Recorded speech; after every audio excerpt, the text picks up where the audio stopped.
వరదరాజులు శాలిని దగ్గరకు వచ్చి ఇలా మాట్లాడుతూ ఉంటాడు. మీరు రాత్రికి రాత్రే ఆ డబ్బుల్ని మార్చేసి అందులో తెల్ల నోట్లు పెట్టేస్తే మాకు తెలియదు అనుకుంటున్నారా అని చెప్పి అంటాడు. అది వినగానే శాలిని అయితే చాలు బాబాయ్ గారు చాలు, ఇక నటించింది చాలు.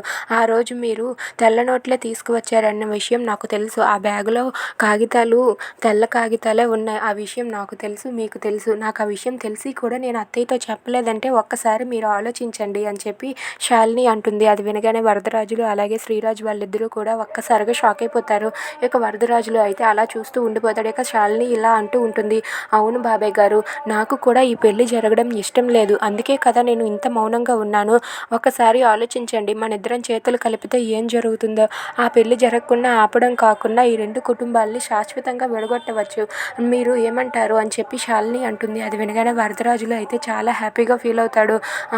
నేను కూడా అదే ప్రయత్నం చేస్తున్నాను, కానీ చంద్రకళ ఇప్పుడు నా చేతుల్లో లేదు.